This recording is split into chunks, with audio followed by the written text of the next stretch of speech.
तो 8वां एपिसोड शुरू होता है टाइलर से, जिसे वेंसडे अकेले में मिलने के लिए बुलाती है और बाकी कुछ बच्चों की हेल्प से वर्कशॉप के अंदर कैद कर लेती है। यहाँ पर वो ये बताती है कि टाइलर ही हाइड है, जिसकी माँ एक आउटकास्ट हुआ करती थी और उसके पिता को डर है कि कहीं टाइलर भी तो हाइड नहीं है, यानी कि यहाँ पर उसकी माँ भी हाइड ही थी। लेकिन टाइलर ये कहता है कि नहीं, उसकी माँ हाइड नहीं थी, उसकी माँ को बस बाइपोलर डिसऑर्डर था।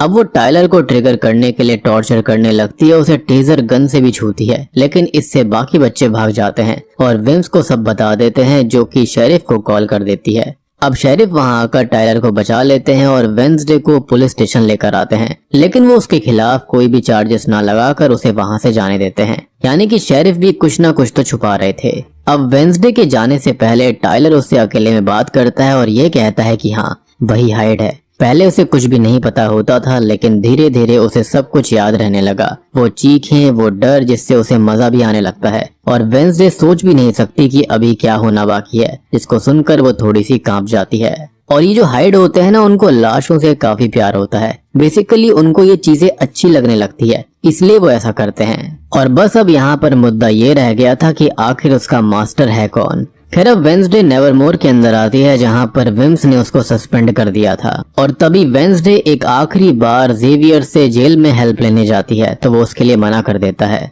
खैर अगले दिन वेंसडे अपना सामान पैक करती है, क्योंकि उसे यहाँ से निकलना था और खुद विम्स उसे ड्रॉप करने जाने वाली थी। वो एनिड से आकर एक आखिरी बार बात करती है, जो उसके जाने से काफी इमोशनल हो गई थी। वो एक आखिरी टाइम यूजीन से मिलने जाती है, जिसे होश आ चुका था, और वो उस रात के लिए उससे माफी मांगती है कि उसे उसके साथ होना चाहिए था। अब वो उस रात की बात बताता है कि जब धमाका हुआ था तो उसने धमाके करने वाले के रेड बूट्स को देख लिया था। और अब वेंसडे का दिमाग थनक जाता है, क्योंकि रेड बूट सिर्फ एक ही लेडी पहनती है, वो है मैरिलन थॉर्नहिल। जी हाँ, खैर वो थॉर्नहिल के पास जाती है और ये कहती है कि टाइलर ने उसको सब बता दिया है और पीछे से टाइलर भी वहाँ पर आ गया था। वेंसडे कहती है कि थॉर्नहिल यहाँ पर आई और उसे उसके परिवार से शहर की सारी हिस्ट्री पता थी। वेंसडे ये कहती है कि थॉर्नहिल यहाँ पर वापस आई और उसे उसके परिवार के बारे में सारी हिस्ट्री पता थी, और ये भी पता था कि टाइलर की माँ एक हाइड थी।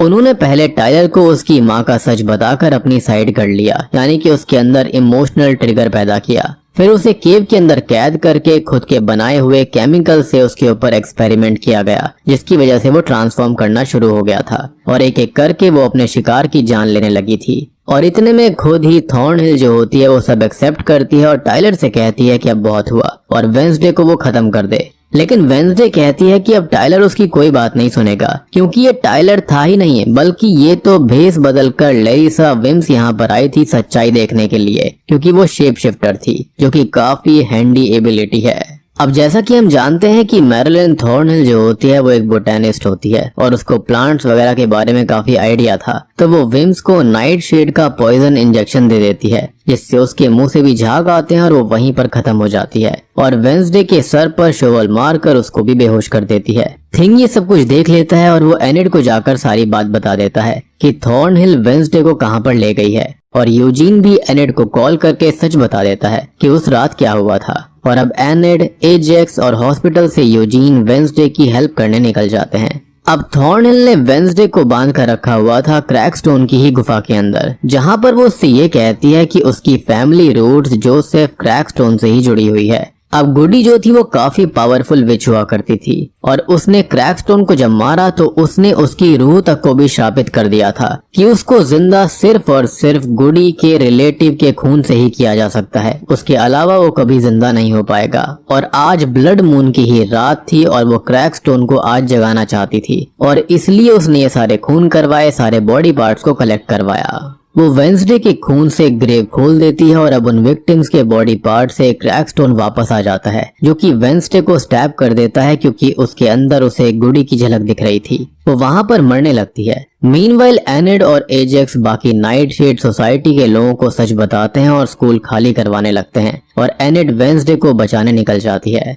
इधर वेंसडे के पास गुडी की स्पिरिट आती है और बताती है कि उन्हें क्रैकस्टोन के दिल में एक खंजर को डालना होगा, यानी कि उसी तलवार को, और तभी वो मरेगा। और मोर्टिशा का दिया हुआ लॉकेट असल में स्पिरिट को बुलाने का काम भी करता है। वो ये कहती है कि अभी वो वेंसडे के अंदर जाकर उसे हील कर देगी, लेकिन वो फिर उसे कभी दोबारा नहीं दिखेगी और वेंसडे को हील करके गुडी वैनिश हो जाती है। अब वेंसडे स्कूल जाने लगती है, जिसे टाइलर रोकता है और हाइड में बदलकर उसे मारने आगे बढ़ता है। लेकिन अब तक एनिड वहां पर आ जाती है, जो कि फाइनली वेयरवुल्फ में ट्रांसफॉर्म होकर यहाँ पर उससे लड़ने लगती है। मीनवाइल बियांका और बाकी लोग सभी बच्चों को सायरन सॉन्ग से वश में करके स्कूल से बाहर ले जाने लगते हैं और शेरिफ को भी खबर मिलती है कि स्कूल पर कोई खतरा मंडरा रहा है। और शेरिफ, जो कि अभी जेवियर को लेकर जा रहा था, जो कि टाइलर को ढूंढने निकल जाता है। मीनवाइल थिंग आकर जेवियर को आजाद कर देता है। अब टाइलर जो होता है वो एनिड से लड़ रहा था, जिसको शेरिफ ढूंढकर शूट कर देता है और एनिड भी उसे काफी घायल कर चुकी थी,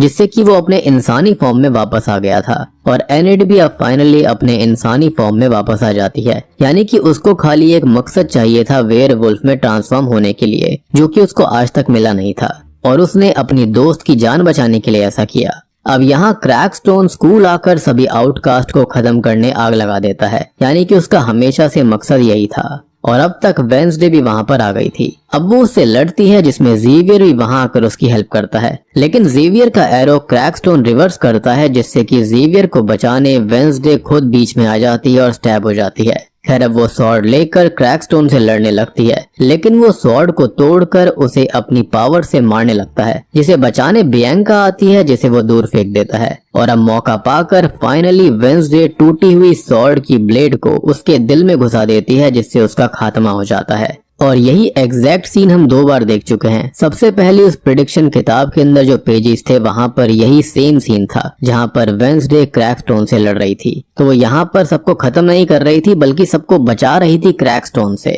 यानी कि क्रैकस्टोन के वंशजों ने या फिर जो उसका साथ दे रहे थे, वो सबको मैनिपुलेट करने की कोशिश कर रहे थे, बेसिकली जो आउटकास्ट से नफरत करते हो। एक और सीन हमने देखा था कि जब वेंसडे ने यहाँ पर क्रैकस्टोन का स्टैचू जला दिया था, तो ये सेम सीन यहाँ पर हमको दिखाई देता है, यानी कि इस लड़ाई के बारे में पहले से ही दिखाया गया था। अब तभी वहाँ मैरिलिन थॉर्नहिल यानी कि लॉरेल गेट्स गन लेकर आ गई थी और वेंसडे के ऊपर वो गन पॉइंट करके कहती है कि वो एक आउटकास्ट को तो मार कर रहेगी। लेकिन तब तक यूजीन अपनी बीस के साथ वहाँ पर आकर उस पर हमला करवा देता है और वेंसडे उसे पीट देती है। अब एनिड वापस स्कूल आती है, जो कि वेंसडे को सही सलामत देखकर बहुत खुश थी और वो उसको हक कर लेती है, जिसे वेंसडे भी हक करके इमोशनल हो जाती है। अब अगले सीन में स्कूल के वेकेशन शुरू हो जाते हैं और वेंसडे की नोवेल भी पूरी हो गई थी, यानी कि वो यंगेस्ट नोवेलिस्ट बन गई। खैर अब वेंसडे और एनिड लैरिसा वीम्स के रूम में जाकर उसे याद करती हैं और जाते हुए वेंसडे बियांका से थोड़ी बहुत बात करती है, जो कि अब दोस्त बन गई थी,